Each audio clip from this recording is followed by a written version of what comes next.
Bismillahirrahmanirrahim. Assalamualaikum warahmatullahi wabarakatuh.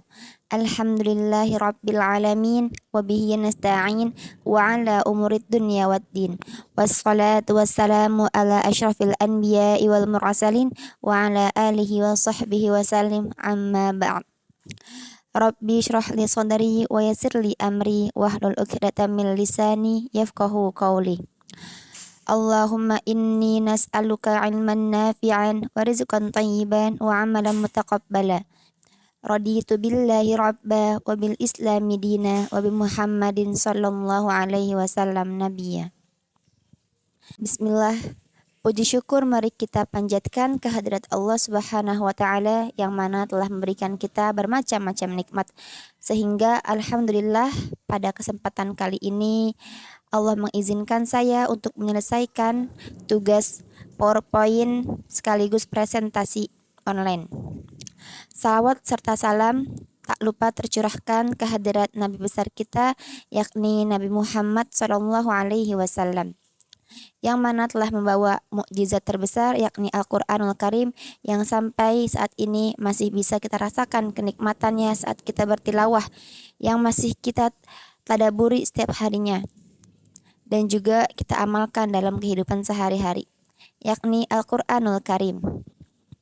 Baik, di sini saya Adinda Az-Zahra akan mempresentasikan tugas Ulumul Quran yang diampu oleh dosen Al-Mukarram Al-Ustadz Dr. Andes Kiai Haji Ahmad Alim LCMA, Program Studi Ilmu Al-Quran dan Tafsir. Baik, di sini ada 8 materi Ulumul Quran yang insya Allah saya akan sampaikan satu persatu. Yang pertama yakni tentang pengantar tafsir Al-Quran, yang kedua Al-Quran sebagai kitab wahyu, yang ketiga asbabun nuzul dan klasifikasinya, yang keempat nasikh dan mansuh, yang kelima muhkam dan mutasyabih dalam nasikh Al-Quran, yang keenam struktur bahasa Arab dalam nasikh Al-Quran, yang ketujuh al-amthal fil Quran, yang kedelapan i'jazul Quran. Baik, untuk materi yang pertama yakni pengantar tafsir Al-Quran. Sebagaimana Rasulullah Shallallahu alaihi wasallam bersabda, "Khairukum man ta'allamal Qur'ana wa 'allamahu." Sebaik-baik di antara kalian adalah yang belajar Al-Quran dan mengajarkannya. Hadis riwayat Bukhari. Asbabul wurud dari hadis ini yakni dari sahabat Utsman bin Affan yang membukukan Al-Quran sebagai mushaf Utsmani. Lalu dikirimkannya mushafnya itu ke berbagai daerah beserta gurunya, syekh yang mempunyai standar mengajar Al-Quran atau biasa disebut dengan mukri. Muridnya Sayyidina Utsman bin Affan dikirimkan ke Kafah dan beliau mengajar selama 40 tahun. Lalu seorang murid bertanya, "Wahai guru, apa yang memotivasimu duduk di sini betah mengajarkan Al-Quran?" Lalu gurunya itu menjawab, yakni Abi Abdurrahman As-Sulami menjawab, "Yang membuat aku betah mengajarkan Al-Quran yaitu hadis itu. Hadis khairukum man ta'allamal Qur'ana wa 'allamahu, yang dimana aku ingin sekali menjadi sebaik-baiknya manusia. Al-Quran itu sebaik-baiknya ilmu, maka mengamalkannya itu sebaik-baiknya amal. Ilmu yang digunakan untuk mengamalkan Al-Quran itu ulumul Quran." Di sini ada beberapa kata-kata atau motivasi kita untuk selalu membersihkan hati diri. Jadi ada contoh perumpamaan. Iblis saja diusir dari surga karena tidak mempunyai adab, sombong, hasad, dan tamak gitu. Padahal iblis lebih pintar daripada kita. Banyak iblis yang sudah hafal Quran, bahkan lebih darinya, bahkan hafal hadis. Tapi kenapa iblis masuk neraka? Kenapa iblis nggak masuk surga? Karena sifat tadi tuh. Iblis sombong, tidak punya adab, hasad, dan tamak gitu. Lantas bagaimana kita? Kalau misalkan kita manusia biasa saja, sudah mempunyai sifat sombong gitu. Bahkan kita bisa dibilang lebih parah daripada iblis. Naudzubillah summa naudzubillahi min dzalik. Di sini kita harus selalu menata dan membersihkan hati untuk menyerap keberkahan ilmu. Jadi ketika kita hendak belajar ilmu agama ataupun ilmu yang lainnya, maka jauhkanlah daripada riya ataupun niat-niat lainnya. Kayak misalkan ingin mendapatkan dunia gitu. Maka kejarlah ilmu, kejarlah cita-cita dengan mengharapkan balasan di akhirat. Jika kamu mengharapkan balasan di akhirat, maka dunia akan mengikutimu sendirinya. Nah, yang membedakan manusia pintar itu adalah himmah atau namanya cita-cita gitu. Jadi setiap orang itu terlahir sama saja, tergantung kemampuannya dan kemauannya dia. Maka jangan pernah putus asa, jangan pernah putus berdoa, dan teruslah bermimpi setinggi-tingginya mungkin. Oke, kita lanjut. Pembahasan yang kedua mengenai Al-Quran sebagai kitab wahyu. Transendensi Al-Quran. Konsep wahyu Al-Quran dalam pandangan Islam merupakan suatu hal yang transenden dalam internal waktu selama 14 abad ke belakang. Tidak ada satu rasul yang diutus setelah Nabi Muhammad. Maka dalam memahami fenomena wahyu kita merujuk kepada laporan otentik dari Rasulullah, hadis atau para sahabatnya yang mengikuti kehidupan beliau. Kemudian konsep wahyu Al-Quran telah menjadi epistemologi yang mapan dalam tafsir Al-Quran yang terikat dengan apa yang disampaikan oleh Rasulullah SAW. Hal ini diperkuat oleh dalil naqli dari Al-Quran tentang tugas Rasulullah SAW untuk menjelaskan apa yang diturunkan oleh Allah, yakni Al-Quran. Al-Quran diturunkan Allah agar manusia berfikir. An-Nahl ayat 44. Menjadi petunjuk. An-Nahl ayat 64. Dan Rasulullah berbuat adil di antara manusia. Quran surat An-Nisa ayat 105. Dengan inspirasi petunjuk sepenuhnya dari Allah Ta'ala. Al-Quran adalah kitab yang tanzil, lafzun wa ma'nan minallah. Proses modifikasi Al-Quran berlangsung sangat ketat melalui hafalan dan tulisan. Tidak mungkin salah atau penyimpangan. Jadi tidak mungkin ya Al-Quran itu salah. Bahkan tidak bisa juga Al-Quran berubah-ubah. Sampai saat ini Al-Quran masih dijaga keasliannya. Dari awal turun sampai sekarang tidak ada perubahan sama sekali. Beda dengan kitab-kitab yang lain. Injil, Taurat itu kan sudah banyak referensi, sudah banyak perubahan, pergantian gitu. Kalau Al-Quran, Masya Allah sangat terjaga. Allah yang menurunkan, Allah pula yang menjaganya. Ada tradisi sanad dalam Islam, sehingga umat Islam tidak kehilangan cara untuk membaca Al-Quran dengan benar, sama dengan yang dibaca Rasulullah SAW. Kitab yang dijaga keotentikannya. Al-Quran dikumpulkan oleh para hafiz-hafizah Quran yang bersaksi oleh tulisan yang pernah ditulis pada zaman Nabi dan disaksikan oleh dua saksi adil. Proses turunnya Al-Quran. Kondisi di Lauhul Mahfuz. Pada dasarnya Al-Quran diturunkan dalam 3 fase. Pada tahap pertama, Allah menurunkan Al-Quran ke Lauhul Mahfuz. Kitab suci ini diturunkan ke sana secara keseluruhan. Quran surat Al-Buruj ayat 21-22. Berada di Baitul Izzah. Fase ini merupakan kelanjutan dari sebelumnya. Setelah di Lauhul Mahfuz, Al-Quran secara utuh diturunkan ke Baitul Izzah, yakni langit dunia, yang biasa disebut Sama'ud Dunya. Ini terjadi pada bulan suci Ramadan. Ulama-ulama menyatakan momen turunnya Al-Quran itu berlangsung pada malam Jumat 17 Ramadan. Yang terakhir, sampailah Al-Quran kepada Nabi. Akhirnya, tiba pada fase terakhir. Pada tahap ini, Al-Quran diturunkan melalui malaikat Jibril kepada Nabi Muhammad SAW. Turunnya kitabullah ini secara berangsur-angsur, yakni dalam kurun waktu sekitar 23 tahun. Dalil terkait hal itu adalah surat Asy-Syu'ara ayat 193-195. Yang ketiga, asbabun nuzul dan klasifikasinya. Oke.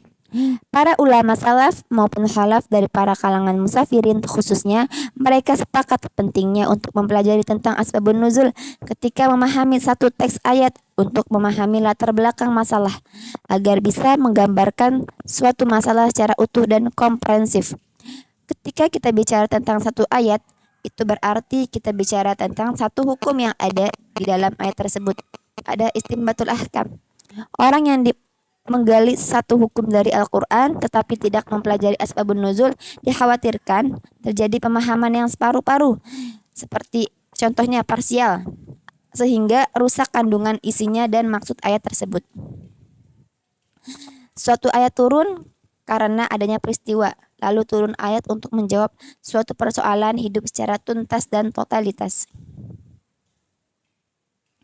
Suatu peristiwa berupa pertanyaan ruh dan lain-lain, tujuan Al-Quran diturunkan untuk menyelesaikan masalah. Pembagian sintesis terminologi asbabun nuzul mencakup dua hal. Yang pertama, terjadinya suatu peristiwa berupa pertanyaan sahabat atau orang lain kepada Nabi yang dijawab langsung oleh satu atau beberapa ayat Al-Quran berupa penjelasan hukum atau penyelesaian masalah. Yang kedua, berupa pengungkapan fakta, berita atau respon tertentu tanpa adanya muatan hukum. Nah, di sini contoh asbabun nuzul.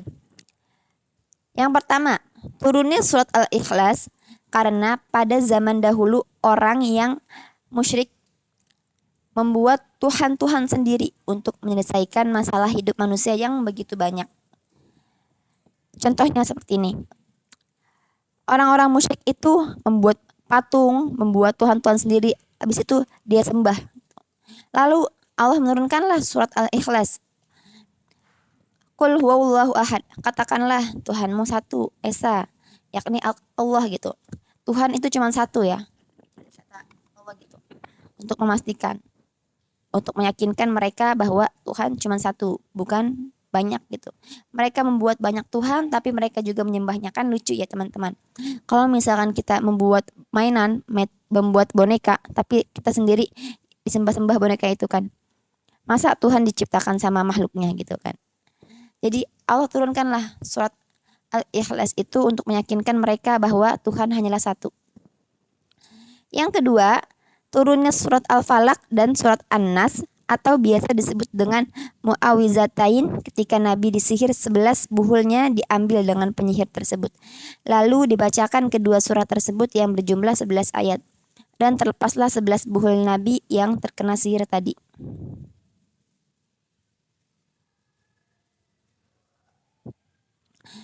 Pembahasan keempat mengenai tentang nasikh dan mansuh.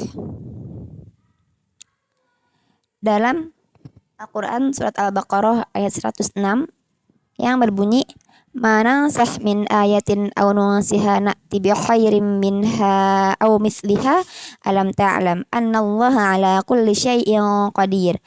Ayat mana saja yang kami nasahkan atau kami jadikan manusia lupa kepadanya, kami datangkan yang lebih baik daripadanya atau yang sebanding dengannya. Tidakkah kamu mengetahui bahwa sesungguhnya Allah Maha Kuasa atas segala sesuatu?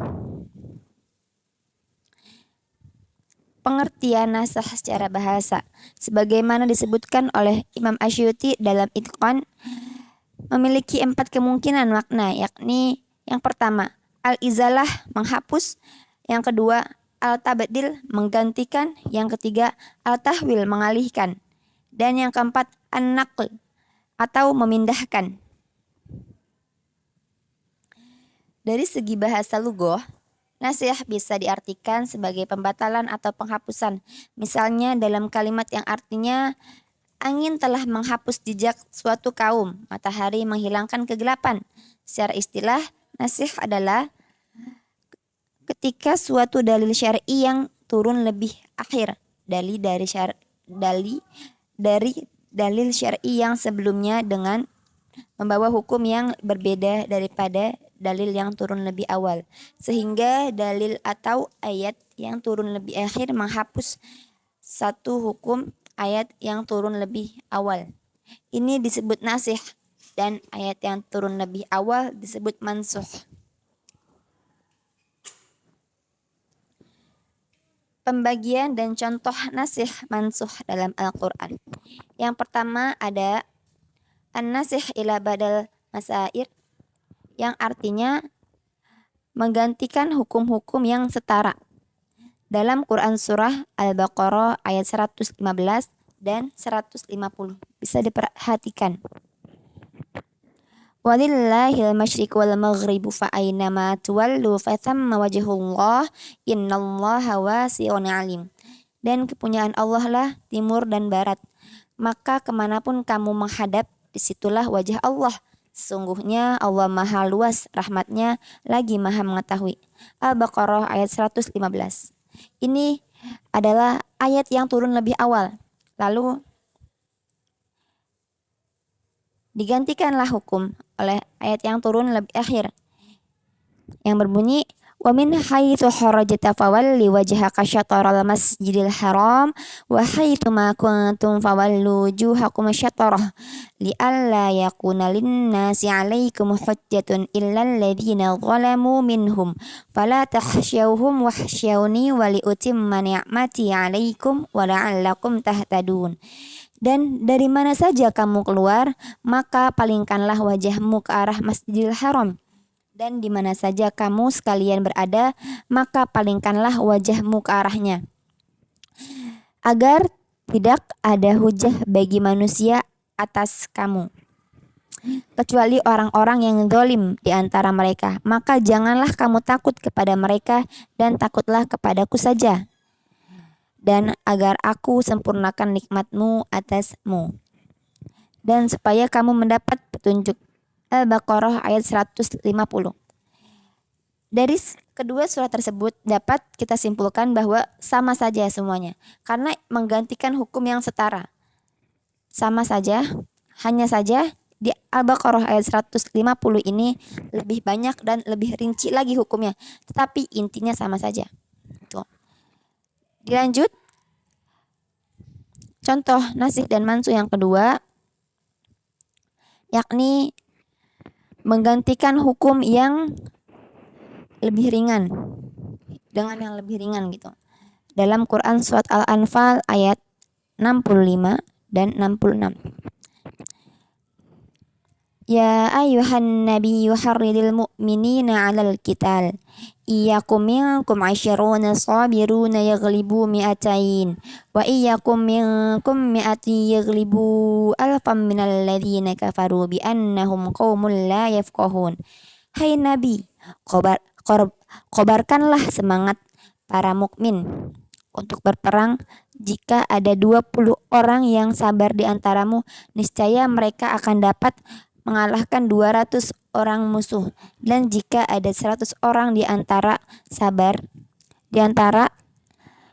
orang yang sabar di antaramu, niscaya mereka akan mendapatkan mengalahkan 1000 daripada orang kafir. Disebabkan orang-orang kafir itu kaum yang tidak mengerti. Al-Anfal ayat 65.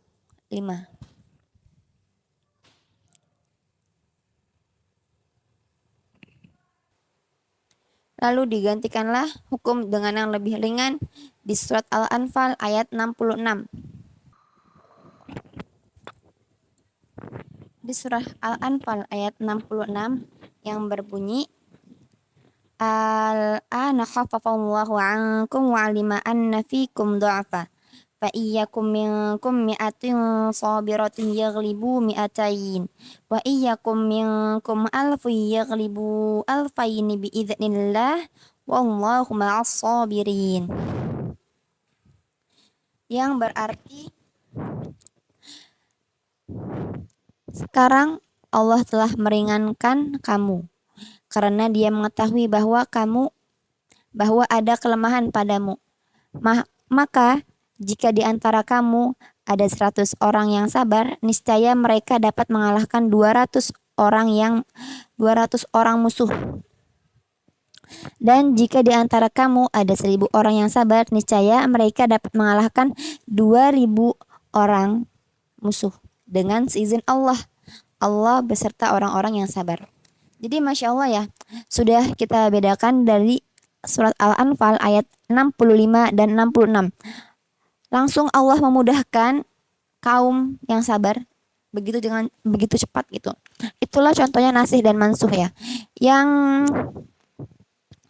Yang pertama itu disebut mansuh, yang kedua yang dimudahkan itu disebut nasih gitu.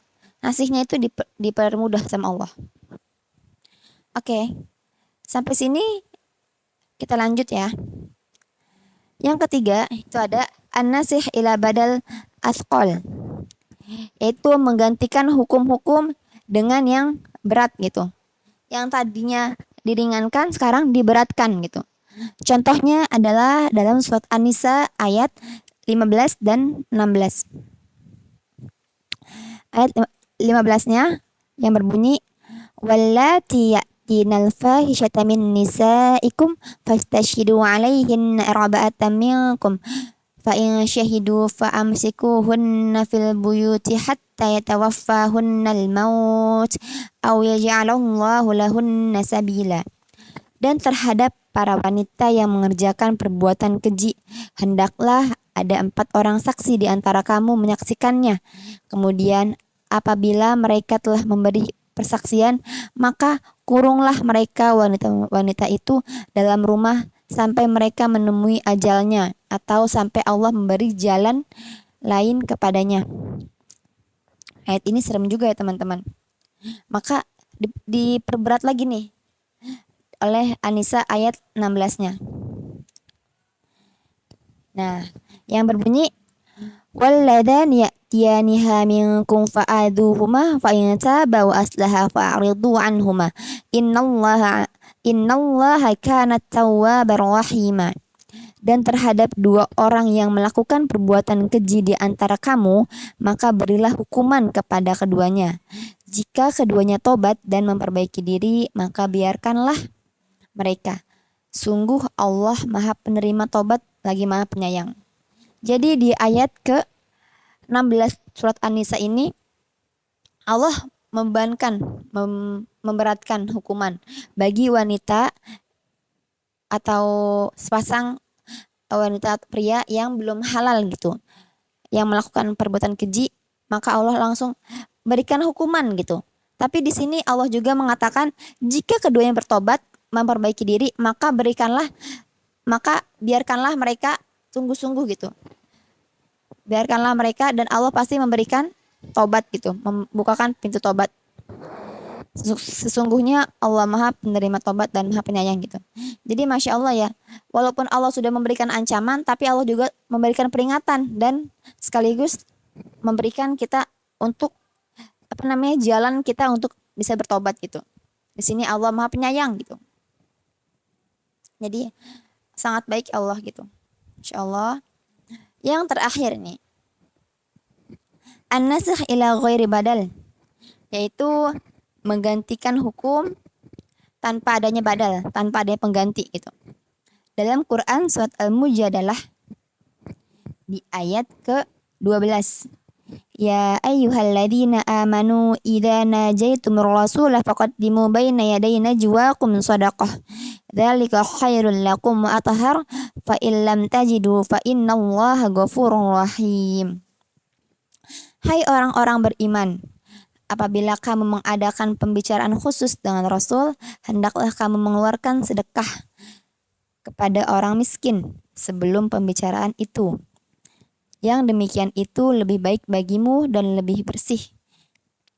Jika kamu tidak memperoleh yang akan disedekahkan, maka sesungguhnya Allah Maha Pengampun lagi Maha Penyayang. Al-Mujadalah ayat 12.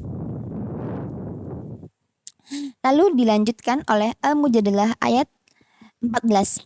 Alam tara ilal ladzina tawallaw qauman ghadiballahu alaihim ma hum minkum wala minhum wa yahlifuna 'alal kadzibi wa hum ya'lamun. Tidakkah kamu perhatikan orang-orang yang menjadikan suatu kaum yang dimurkai Allah sebagai teman? Orang-orang itu bukan dari golongan kamu dan bukan pula dari golongan mereka. dan mereka bersumpah untuk menguatkan kebohongan sedang mereka mengetahui. Jadi ayat kedua ini, kedua ayat Al-Mujadalah ini sama saja, tidak ada badalnya. Hanya saja dia disebutnya nasih dan mansukh itu. Nah, di sini kita bahas syarat-syarat nasakh. Yang pertama, hukum yang dihapuskan adalah hukum syar'i. Syarat-syarat nasakh tuh. Yang kedua, dalil yang menghapuskan hukum yang lama itu mestilah hukum syara. Yang datang kemudian selepas hukum yang ingin dimansuhkan. Yang ketiga, perkara yang dimansuhkan hukumnya mestilah tidak terikat pada masa-masa tertentu. Bagaimana cara kita mengetahui adanya nasikh mansuh? Yang pertama, riwayat yang jelas dari Nabi ataupun sahabat. Yang kedua, ijma atau konsensus umat terkait mana yang nasih dan mana yang mansuh. Dan yang ketiga, riwayat sejarah yang valid yang menunjukkan mana ayat yang turun lebih dahulu dan mana ayat yang turun di akhir. Nah, hikmah adanya nasih dalam Al-Quran, yang pertama, memelihara kepentingan hamba.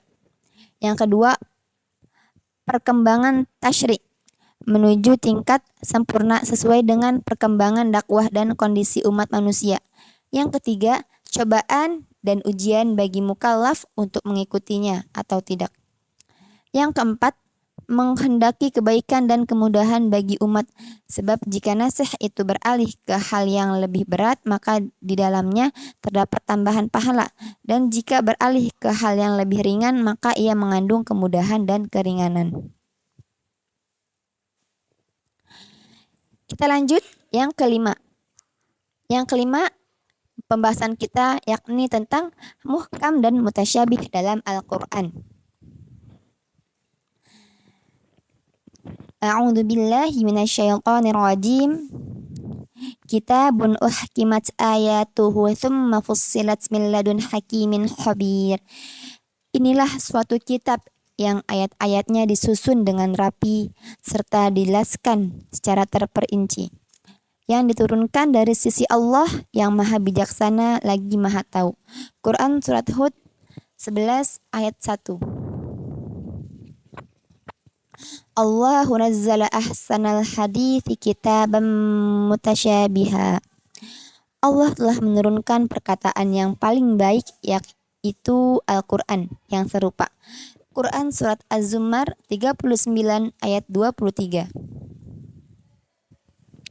Pengertian muhkamat di sini berarti ayat Al-Quran yang jelas.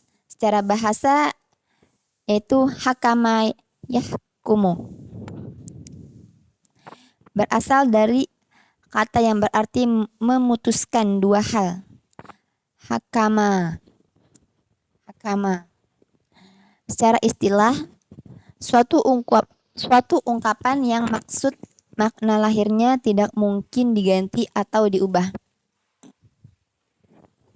Pengertian mutasyabihat yaitu sebagai lawan dari kata muhkam, yaitu ayat-ayat Al-Quran yang mengandung kesamaan dan kepelikan dalam memahaminya. Allah menurunkan ayat-ayat mutasyabihat untuk menunjukkan kepada manusia untuk berfikir dan mengungkap rahasianya. Contoh muhkamat. Perintahnya sangat jelas, tidak serupa. Dalam Quran Surat Al-Hujurat, surat ke-149 ayat 13. Allah menciptakan laki-laki dan perempuan. Kemudian Allah jadikan berbangsa-bangsa dan bersuku-suku agar kamu saling mengenal. Ini muhkamat ya. Perintahnya sangat jelas dan tidak serupa. Contoh mutasyabihat, yakni hakiki, yaitu apa yang tidak dapat diketahui dengan nalar manusia, seperti sifat-sifat Allah. Dalam Quran Surat An-Nur ayat 4, haram menyebar fitnah perzinaan tanpa 4 orang saksi. Dalam Quran Surat Al-Ma'idah ayat 3, hukuman cambuk 80 kali jilid dan tidak sah menikahi adiknya dalam surah Al-Baqarah ayat 228. Pada istri yang diceraikan wajib menahan diri 3 quru. Ibnu Abbas radhiyallahu anhu berpendapat bahwa ayat Al-Quran yang muhkamat adalah menjelaskan apa yang dihalalkan dan diharamkan yang belum dibatalkan dan yang harus diimplementasikan. Contoh atau ayat-ayat Al-Quran yang mengandung prinsip bagi manusia seperti anti kemusyrikan, berbakti kepada kedua orang tua, larangan membunuh, berzina, dan mencuri, dan lain-lain. Ayat mutasyabihat adalah ayat-ayat yang mengandung huruf terpisah seperti huruf muqatta'ah. Selain itu, ayat-ayat yang sudah dibatalkan dan tidak dilaksanakan juga termasuk kategori mutasyabihat.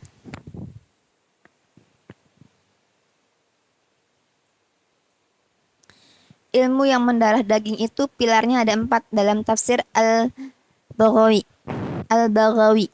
Yang pertama itu adalah takwa, yang kedua tawadu, yang ketiga zuhud, dan yang keempat mujahadah. Masya Allah, semoga kita dapat mengamalkan dari keempat sifat ini.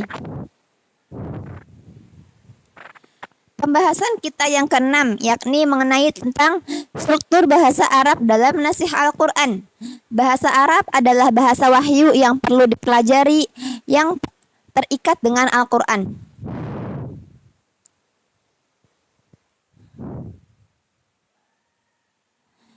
Dalam Quran surat Az-Zumar, Qur'anan Arabiyyan ghayra dhi iwajin la'allahum yattaqun.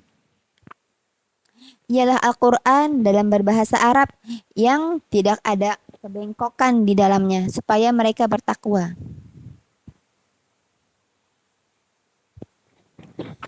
Struktur bahasa Arab dalam nasih Al-Quran dan As-Sunnah. Al-Quran adalah wahyu Allah Subhanahu wa Ta'ala dan mukjizat yang diturunkan kepada Nabi Muhammad SAW yang menjadi sumber hukum bagi umat manusia. As-Sunnah pula ialah segala apa yang disandarkan kepada Nabi Muhammad SAW dari segi perkataan, perbuatan, sifat, tingkah laku, perjalanan hidup, dan pengakuan atau takrir. Ibnu Katsir menafsirkan ayat tersebut bahwa Al-Quran diturunkan dalam bahasa Arab, sebagaimana bahasa yang paling fasih, jelas, kuat, dan maknanya lebih cocok untuk jiwa manusia.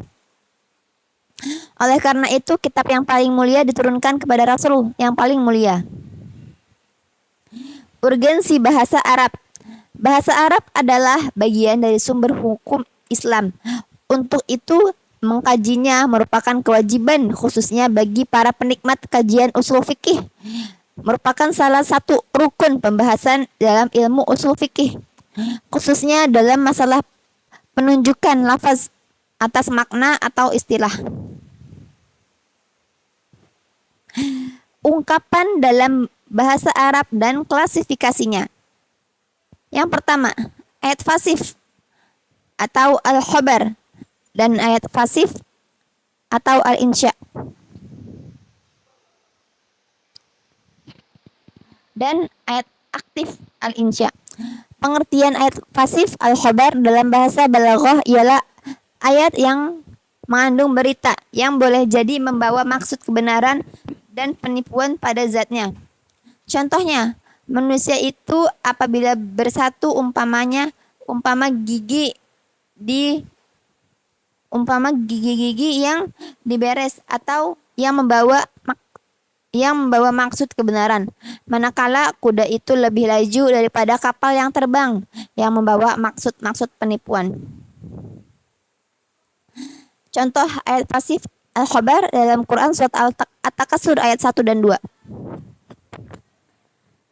Yang kedua, yaitu perintah atau al-amr adalah tuntunan melakukan sesuatu dengan sighah yang menunjukkan perintah dari yang lebih tinggi kedudukannya kepada yang lebih rendah di dalamnya. Contohnya yang lebih tinggi itu seperti Allah dan Rasulnya, yang lebih rendah kedudukannya seperti manusia atau mukhalaf. Jadi amr adalah perintah Allah yang harus dilakukan oleh mukhalaf, yang sesuatunya harus dilakukan dan diperintahkan. Fungsi sighah amr. Amr merupakan amar hukumnya asalnya adalah menunjukkan perintah wajib, tetapi terkadang memiliki banyak variasi dalam penggunaannya sehingga memiliki makna yang berbeda sesuai dengan qarinahnya. Di antaranya sebagai berikut. Nadab artinya sunnah, terdapat dalam firman Allah surat An-Nur ayat 33. Mukatabah adalah usaha memerdekakan diri seseorang budak dengan membayar sejumlah harta dengan cara ansuran kepada tuannya atau pemiliknya. Al-Irsyad artinya memberi pengarahan seperti firman Allah surat Al-Baqarah ayat 282. Ibahah artinya kebolehan seperti Quran surat Al-Baqarah ayat 187. Tahdid artinya ancaman seperti firman Allah Quran surat Fussilat ayat 40. Perbuatlah apa yang kamu kehendaki, sesungguhnya Dia Maha melihat apa yang kamu kerjakan. Itulah ancaman. Jadi serah kamu mau kayak gimana aja, tapi Allah bakal melihat. Yang keenam, takjil artinya melemahkan seperti firman Allah Quran surat Al-Baqarah ayat 23. Yang ketujuh, ta'dib artinya adab, kesopanan seperti sabda Rasulullah sallallahu alaihi wasallam. Kullu mimma yailak. Makanlah kamu hidangan yang dekat denganmu. Hadis riwayat Bukhari Muslim. I'tibar artinya pengambilan ibarat seperti Quran surat Al-An'am ayat 99. Sighah al-nahyi. Nahyi hukum asalnya adalah menunjukkan perintah untuk meninggalkan sesuatu yang haram. Makna yang berbeda sesuai dengan qarinahnya yaitu ada haram, makruh, doa, putus asa, dan memberikan nasihat. Pembahasan yang ketujuh, al-amthal fil Quran, permisalan dalam Al-Quran. Sesungguhnya Al-Quran itu turun dengan 5 kandungan. Dengan kandungan 5 macam. Yang pertama itu ada halal, yang kedua haram, yang ketiga muhkamat, yang keempat mutasyabihat, dan yang kelima permisalan dalam Al-Quran. Hidup itu harus selalu mengambil pelajaran dan nasihat. Contoh permisalan dalam Al-Quran. Permisalan kehidupan dunia yang fana. Permisalan orang yang suka mengunjing gibah. Permisalan orang yang menyekutukan Allah seperti laba-laba. Dan permisalan orang yang bergantung kepada selain Allah. Klasifikasi permisalan. Yang pertama, perumpamaan secara jelas atau langsung. Al-amthal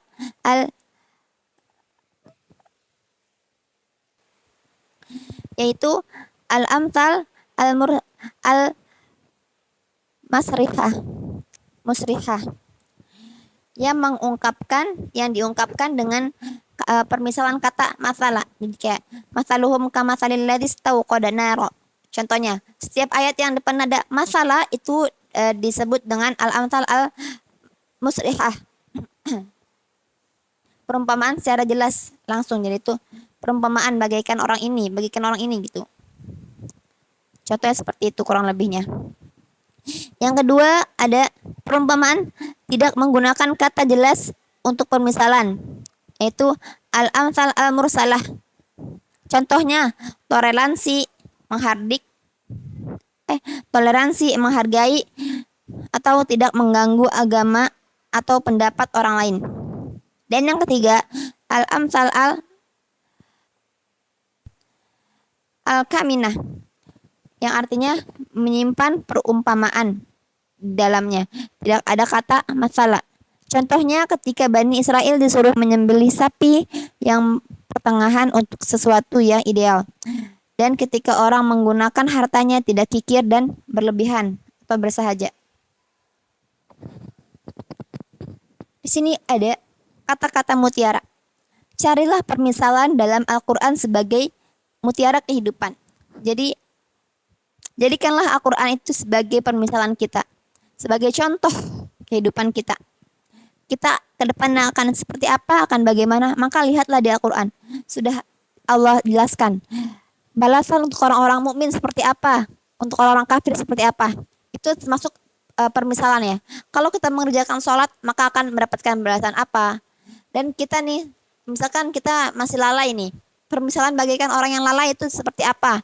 Nanti Allah akan balas seperti apa gitu. Jadi setiap yang kita lakukan di dunia ini sebenarnya ada jawabannya, ada permisalannya, ada contohnya dalam Al-Quran. Maka rajin-rajinlah membaca arti Al-Quran.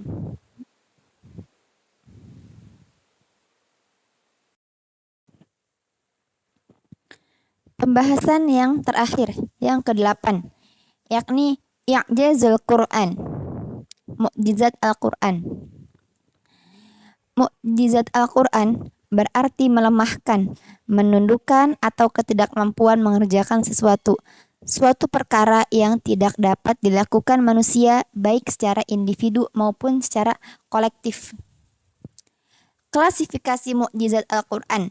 Yang pertama ada mukjizat hissi. Hissi itu contohnya mukjizat para nabi-nabi sebelum Nabi Muhammad yang mukjizatnya hanya sementara dan ada saat masa kenabian itu saja. Tidak bertahan lama sampai saat ini. Jika nabinya wafat, maka hilanglah mukjizat tersebut. Contohnya ya, teman-teman, pada mukjizat Nabi Musa alaihi salam, yakni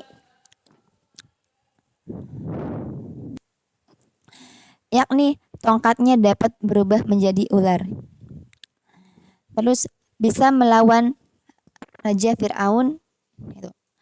Nah, ketika Nabi Musa wafat, maka apakah tongkatnya masih berfungsi? Tentu tidak gitu. Karena yang diberikan mukjizat itu pada nabinya, bukan pada tongkatnya gitu. Beda halnya seperti Nabi Muhammad SAW diberikan mukjizat Al-Quran. Tetapi jika nabinya wafat, mukjizatnya sampai sekarang Al-Quran masih terjaga, bahkan tersebar luaskan. Masih banyak para hafiz-hafiz Al-Quran yang menjaga Al-Quran dalam dadanya. Masya Allah. Itulah contoh daripada mukjizat hissi, mukjizat yang sementara, mukjizat yang ada pada masa kenabian itu saja. Dan yang kedua ada mukjizat aqliyah atau maknawiyah. Itu diketahui atau dipahami dengan kecerdasan akal manusia. Kemampuan untuk membedakan apa yang difikirkan, serta dengan kecerdasan tersebut ia mampu membedakan antara yang baik dan yang buruk. Contohnya ada pada Quran surat Al-Baqarah ayat 269. A'udzu billahi minasyaitonir rajim. Yu'til hikmata man yasha' wa man yu'tal hikmata faqad utiya khairan katsira wa ma yadhakkaru illa ulul albab. Al-ayah sadaqallahul azim. Dia memberikan hikmah kepada siapa yang dia kehendaki.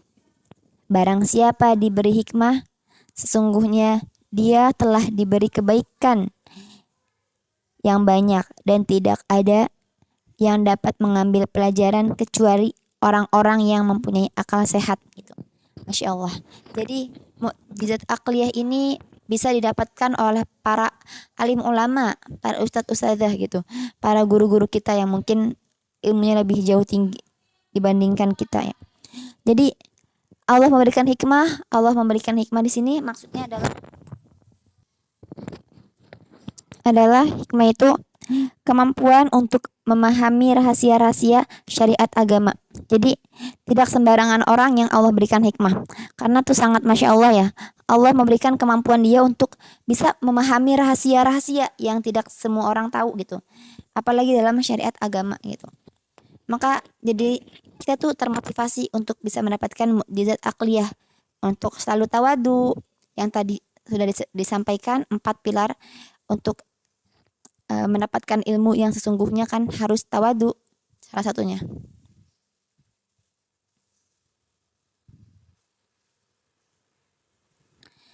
Di sini ada aspek kemukjizatan. Yang pertama adalah aspek bahasa. Al-Quran sangat indah dan sangat teratur bahasanya. Contoh di surat Ar-Rahman, semua ayat diakhiri dengan huruf nun. Mari kita baca bersama-sama. A'udzu billahi minasyaitonir rajim. Bismillahirrahmanirrahim. Ar-Rahman 'allamal Qur'an, khalaqal insan, 'allamahul bayan. Al-ayah sadaqallahul azim. Masya Allah, dari surat Ar-Rahman, belakangnya hurufnya nun semua. Ar-Rahman, 'allamal Qur'an, khalaqal insan. Semuanya nun semua. Jadi tuh sangat teratur ya, aspek bahasa, sangat indah dan sangat teratur bahasanya.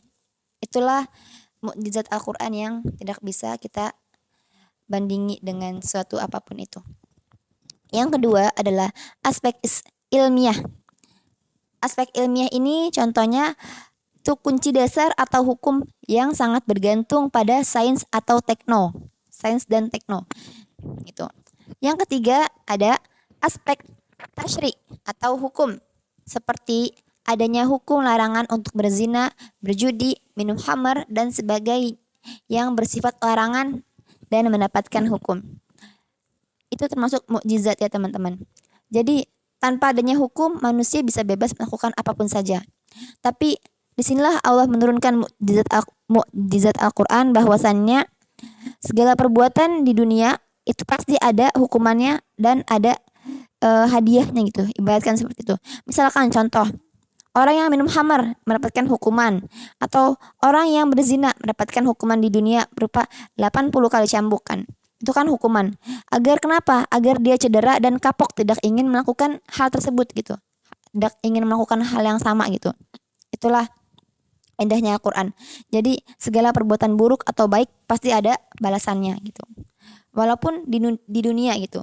Itulah sebagai sebagai latihan kita, apakah kita siap kalau misalkan kita menerima hukuman di akhirat nanti gitu. Itu baru di dunia saja kita sudah mendapatkan hukuman seberat itu, apalagi nanti kalau kita di akhirat. Makanya sebelum terlambat Allah mengingatkannya saat di dunia sekarang nih.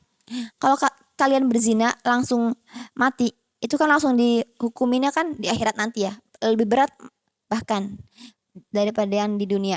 Maka untuk meringankan siksa kita di akhirat, Allah menurunkanlah hukuman kita untuk di dunia dulu, untuk menghapus dosa kita mungkin, dan untuk meringankan beban kita nanti di akhirat. Wallahu alam. Imam Al-Qadi Iyad tahun 544 Hijriah menjelaskan tentang aspek kemukjizatan Al-Quran. Bentuk susunannya yang menakjubkan, uslubnya yang asing, metode susunan dan pemotongan kalimatnya yang berbeda dengan yang biasa digunakan oleh masyarakat Arab pada umumnya. Masya Allah, kurang lebihnya saya ucapkan terima kasih. Mohon maaf bila banyak salah dan banyak kekurangan dari presentasi saya. Saya akhiri, teman-teman dan Bapak dosen Mukarram Al-Ustadz Dr. Andes Kiai Haji Ahmad Alim LCMA. Saya izin pamit undur diri. Mohon maaf bila banyak kesalahan dan kekurangan dari saya. Wabillahi taufiq wal hidayah. Wassalamualaikum warahmatullahi wabarakatuh.